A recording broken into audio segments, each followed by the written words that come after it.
Alright friends, welcome back to Benton Homestead. Today I've made a big mess here in the Doma of Benton Guesthouse. It's a good time of year to find some things on sale, so we had a big shopping trip off the island yesterday.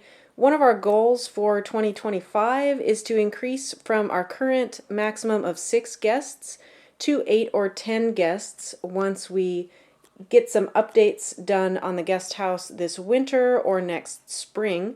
So since the sales are happening right now, I went ahead and bought some extra hantens and some extra covers for our blankets and mats, Japanese style futons. And these are 4 new sleeping sets, so our blanket closets will be overflowing and ready for up to 10 guests. But this video here is about winter preparations. And these items here are something I'm really excited about. Any idea what this is for? I'll be turning the kitchen table here into a Kotatsu heating table to help keep guests warm and cozy. We're entering our second winter of operating Benton Guesthouse here on Ōmishima Island. Now, we do have a mild winter climate. We don't get snow here, but December, January, and February do have days that get down just above freezing, so we do have to ensure that we keep guests nice and cozy. We learned a few things through our first winter and we adjusted as we went, and now we're going to make just a few more small improvements. Now, because we're operating on a limited budget, you've probably noticed that our guest house updates and improvements have been planned to happen in phases.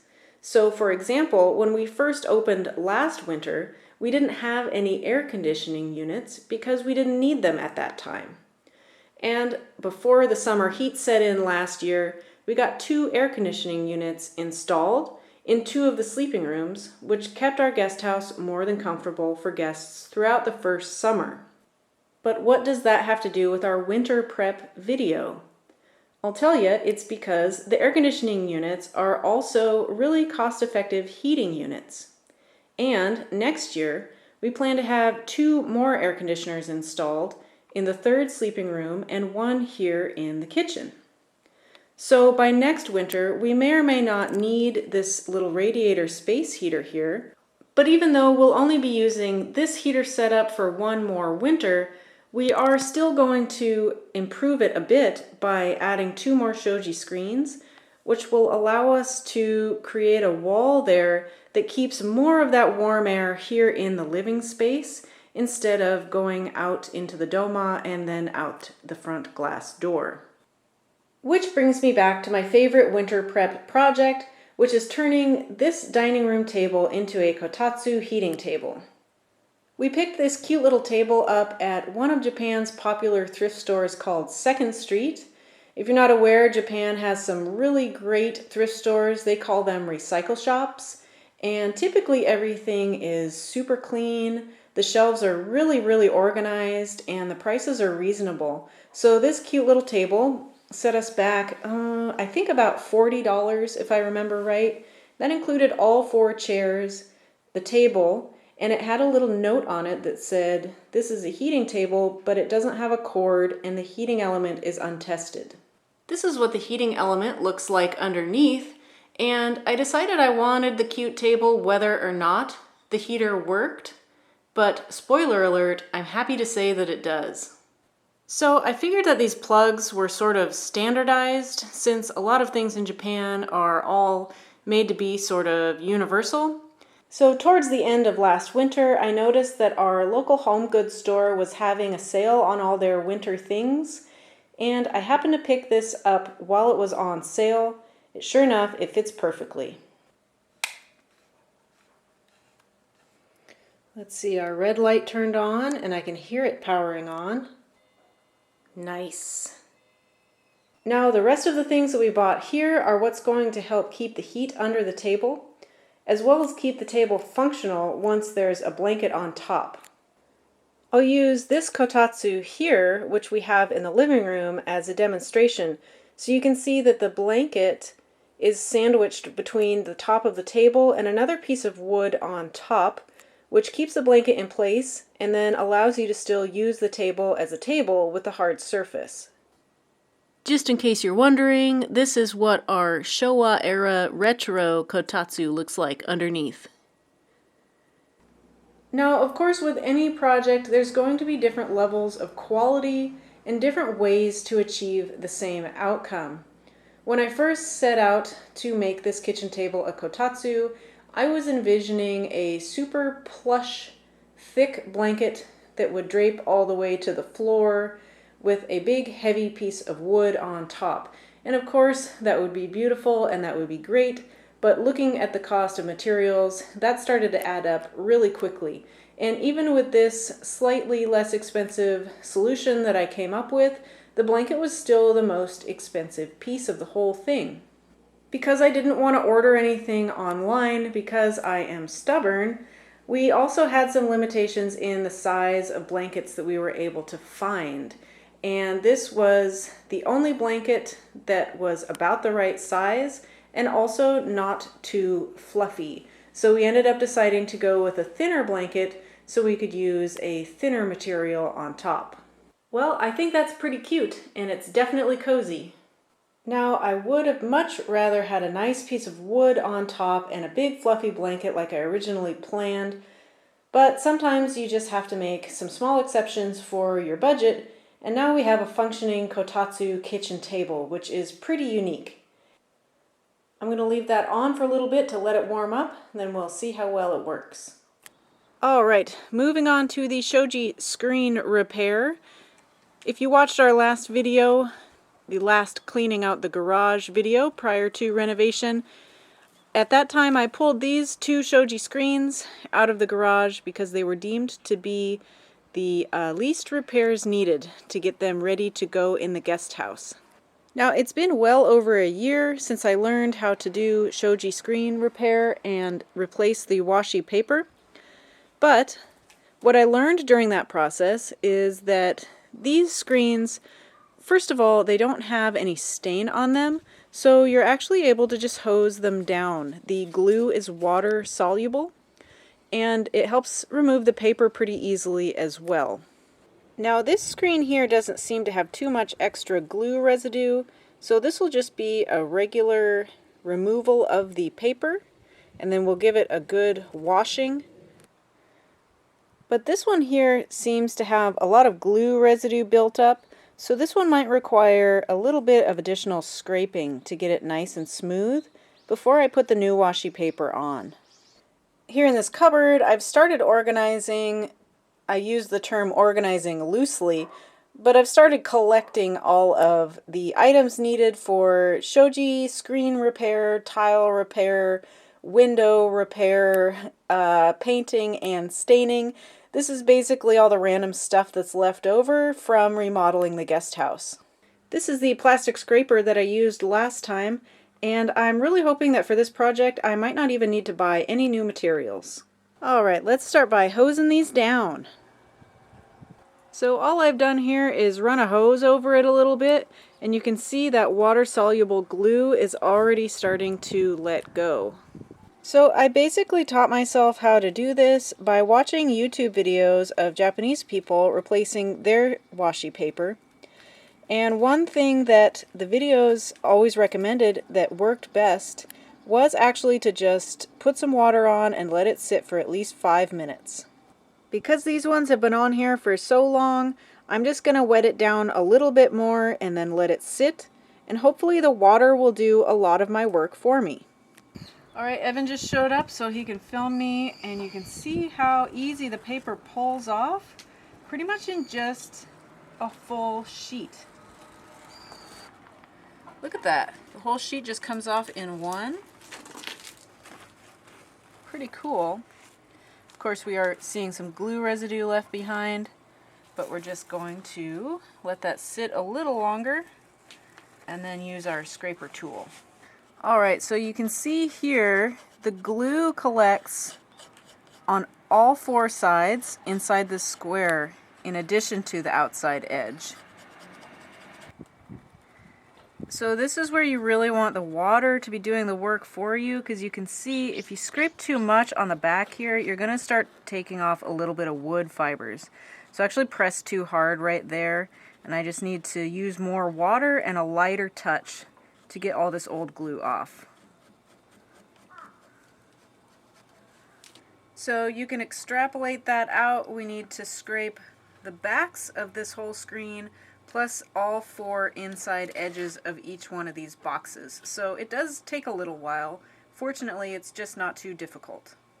Alright, well that's not perfect, but that is between 90 minutes and 2 hours of work just for the one door. There was a lot more glue residue on there than I thought. Once I started scraping, just loads of crud came off. So first step for the first door is done. I'm going to move this to a sunny spot where it can fully dry. I'll probably give it more than 24 hours to dry, and then the next step will be to give it a spray with a really good glass cleaner. That's going to bring that yellow color out. And then I'm just going to give it a really light sanding on some spots that I was a little too heavy-handed with the scraper. Just a little pro tip, wherever you put these to dry or set them anywhere outside, always put them lengthwise on their side, because even without the paper, they catch the wind super easy and they're just going to go flying over. This is old glue and old paper, and that's going to give us a nice solid foundation for the new glue and the new paper to stick to, so it stays nice and tight on these doors. You can see this is the clean side, and this is the side that we're working on. I'm going to get on this second one, but I don't know how far I'm going to get. It's Christmas Eve, and there's a few things I wanted to take care of this evening, but I also want to let these sit for 24 hours before I sand and paper them, which I was hoping to do the day after Christmas. Well, this is oddly fitting timing. This is in our cat room over at our house. Clearly not at Benton Guesthouse. And this is a entrance and exit door that our temporary rescue kitty Sumi has decided to make for herself. Sumi has healed from her spay surgery, and we're still looking for a permanent loving home for her, but in the meantime she's decided that she is an indoor-outdoor temporary rescue kitty. After she lets herself out of the cat room, she's discovered that she can go underneath here in our dish room and go right outside. Fortunately, she comes back multiple times a day. This is also how the weasel lets himself inside, who sometimes tries to steal cereal from our kitchen. I think I need to do a whole video about life with rescued dogs and cats. What do you guys think? Do we need to tell the story of Ponkan and Bosco?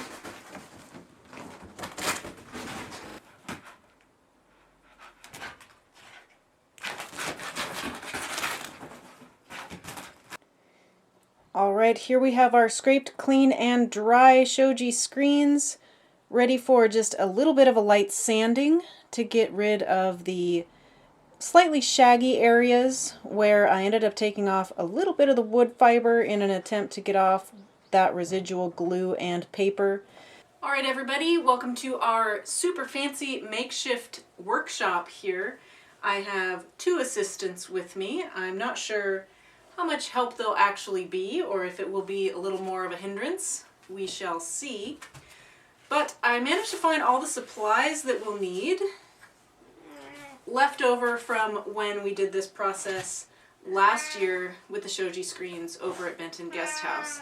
So most importantly, we've got a large roll of washi paper. This should be, knock on wood, more than enough to do these 2 screens. For the gluing process, we have an almost full bottle of glue.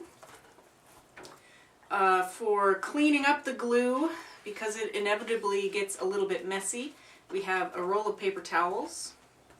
And for smoothing out any wrinkles in the paper, we have this brush, which we didn't actually use last time, although it was recommended in the little DIY pamphlet at our home goods store. I went back and watched our YouTube video of doing this the first time, and it looks like Evan actually used the paper towels for smoothing the paper more than the brush. So we'll try both methods this time and see how that works out. And we also have a water bottle with a little bit of water, just in case we need to spritz the paper, and that helps smooth it out a little bit if you get it damp. Then lastly, for cutting off the edges of the paper, we have this T-square that we found in the Benton Guesthouse garage, and an X-Acto knife. Alright, first one's done, and Evan is here to help me with the second one. Hopefully it will go a little less chaotic. I'm feeling not great about it because I had a little bit of excess glue on some of the bits, but Evan assures me it'll end up looking okay, so... It looks fine. Either way, he's here to help for the second one.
Alright, new Shoji screens, and a kitchen table Kotatsu. These are all the updates that we really wanted to get done before the cold sets in this winter, and we managed to get them done right before our next guests arrive tomorrow. After all of this, our next big winter project is going to be painting the bathroom here and refinishing the bathtub. That's going to be a fun one. For obvious reasons, because of the condition of this originally wood-fired, massive cast iron bathtub, our guest house is currently shower only. Now, we just didn't have time to do the restoration of the tub prior to now, so our plan always was to do the tub during Phase 2 second winter renovations. Get ready for that coming up soon, because we really don't know what we're doing. See you next time.